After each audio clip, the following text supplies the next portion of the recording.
Vamos começar a nossa entrevista de hoje com o deputado Sidney Leite para falar sobre a grande movimentação que vai ser na segunda-feira para falar sobre o Plano Nacional de Educação. Aqui está o deputado Sidney Leite, muito prazer em tê-lo aqui conosco, deputado, e obrigado pela sua vinda aqui com a gente, aqui no Área Entrevista. Boa tarde, deputado. Boa tarde. Deputado, como é que vai ser como é que o senhor está pensando em chamar a atenção das pessoas para esse Plano Nacional de Educação? Qual é o grande objetivo desse encontro na segunda-feira? Olha, o Plano de Educação, ele tem uma concepção decenal. E nós trabalhamos durante esse período na mobilização da sociedade, convidando estudantes, professores, pedagogos, técnicos, participando de debates na academia, no sentido de sensibilizar a sociedade amazonense para discutirmos esse plano. Alguns tópicos desse plano, nós temos uma preocupação nacional, como o aumento e chegarmos ao teto de 10% do PIB brasileiro de investimento na educação, como também a universalização da educação com qualidade e que nós tenhamos escola de tempo integral até o ano de 2020 em 50% das escolas públicas do ensino base. Então, esses temas são temas de consenso. Agora, o que nós, particularmente no Amazonas, definimos é que muito do que traz o Plano Nacional de Educação, na sua proposta, que vem do governo federal para o Congresso Nacional, é que muitas dessas ações, enquanto estratégia de consolidação, serão em termos de colaboração em estados e municípios. E o que isso nos preocupa? Nos preocupa por quê? Porque hoje está definido claramente quanto um município gasta na educação. Ou seja, ele tem obrigatoriedade de, no mínimo, aplicar 25% da sua receita em educação. No Estado, a mesma coisa. O Distrito Federal, a mesma coisa. Mas isso não está claro em relação à União. E nós queremos, sim, que haja o regime de colaboração, inclusive com a concepção de um Sistema Nacional de Educação, porque esses sistemas são sistemas isolados, sejam eles a nível de município, sejam eles a nível de Estado, mas que nós tenhamos um sistema único de educação, que haja concentração e esforços no sentido de atingir essas metas pré-pactuadas. Agora, deputado, essa questão do Plano Nacional, por exemplo, o senhor acredita que para a Amazônia, para o Amazonas, onde nós temos distâncias, uma realidade completamente diferente, o senhor não acredita que também precisa ter uma especificação específica, claro, já diretamente ligada para o Amazonas, de modo geral? Essa pergunta ela é muito feliz. Por quê? Porque nós não somos diferentes porque nós queremos. Claro. Nós somos diferentes porque nós moramos numa outra realidade. Se não vejamos, a média hoje do financiamento para a merenda escolar é em torno, em média, de 33 centavos aluno per capita, certo? Dia.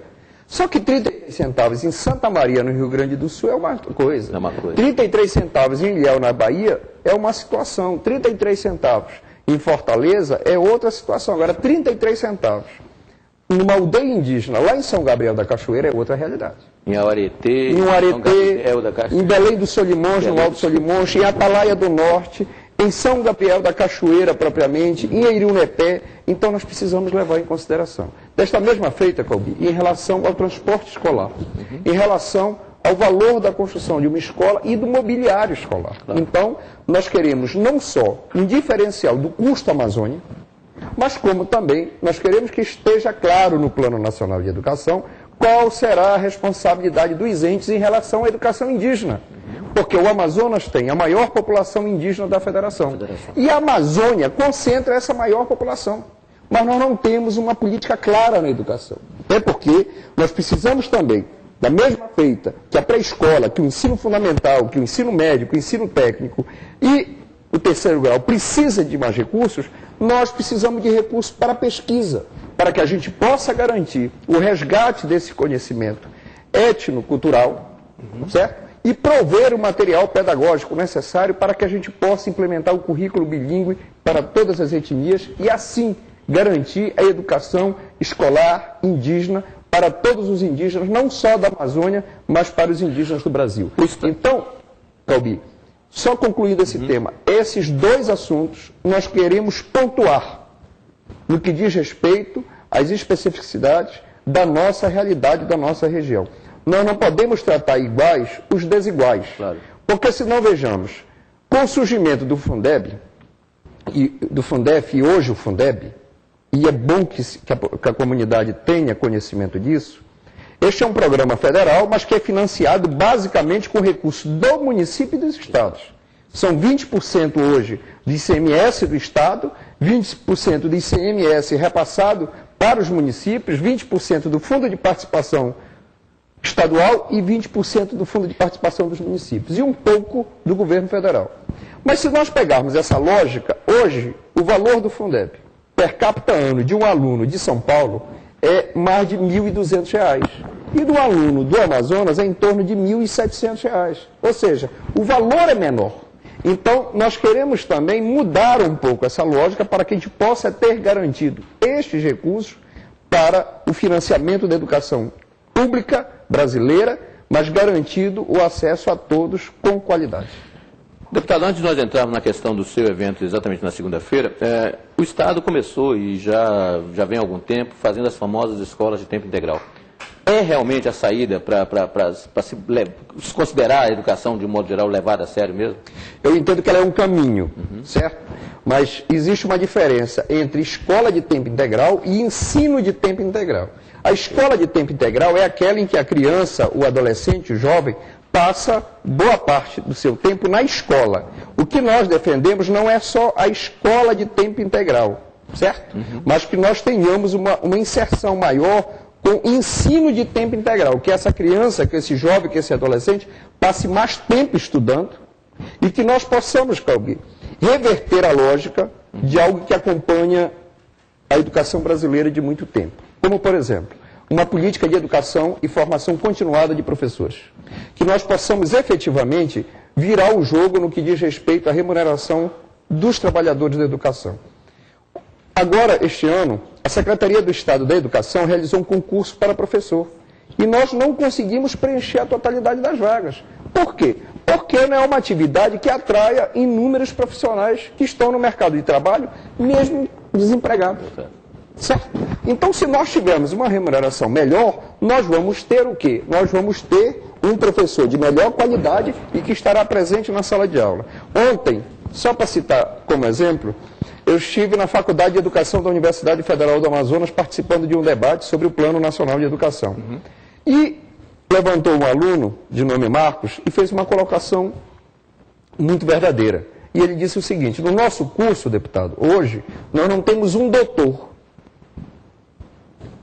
E ele disse, completou dizendo o seguinte: e por que uma pessoa que estudou tanto, que tem doutorado em Direito, viria para ser professor, se ele, em qualquer outra função, seja como procurador de qualquer um órgão público, seja numa atividade como juiz, como promotor, ele vai ganhar no mínimo entre 12 mil a 15 mil reais. Por que ele deixaria de trabalhar nessa atividade para ser professor na universidade? Certo? Então, essa é uma questão clara. Agora, nós não vamos dar garantia ao salto quantitativo e qualitativo se nós não garantirmos o financiamento para a educação, mas também se nós não tivermos a participação da sociedade.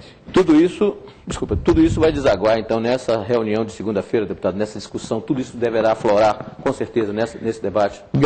Com certeza. Nós já realizamos várias audiências em vários polos distribuídos no interior do Estado. Estamos fazendo também essa discussão na capital, mas nós queremos dar essa nossa contribuição e encaminhar a comissão especial dentro da Câmara dos Deputados as propostas que nós temos para contribuir com o nosso pensamento, com o que nós vivemos, com o que nós percebemos, com o que nós sentimos na realidade do dia a dia da educação no Amazonas. Agora, Calbi, é importante se dizer o seguinte: o próprio Plano Nacional de Educação, a própria proposta prevê o seguinte: este plano aprovado e sancionado, nós teremos que iniciar e prover a discussão, e também não diferente do Plano Estadual de Educação. Então, a nossa discussão, ela não termina, ela não é conclusiva com a aprovação deste plano. Primeiro, nós defendemos que nós tenhamos instrumento para fiscalizar melhor a aplicação desses recursos, que nós tenhamos instrumento para avaliar se as metas do plano estão acontecendo. Isso é importante. As metas, elas são muito claras, muito definidas, mas as estratégias, elas necessitam de que essas estratégias sejam implementadas e articuladas entre as esferas de poder.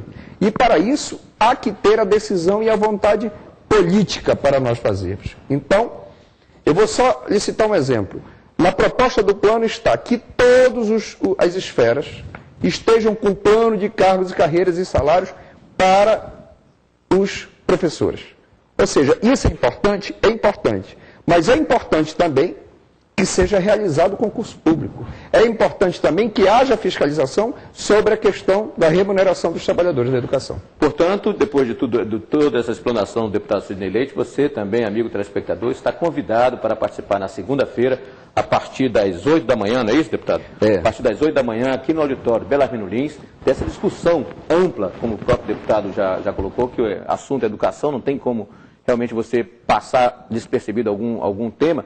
Então você também está convidado a participar dessa discussão sobre o Plano Nacional de Educação aqui no auditório Belarmino Lins, na segunda-feira, a partir das 8 da manhã.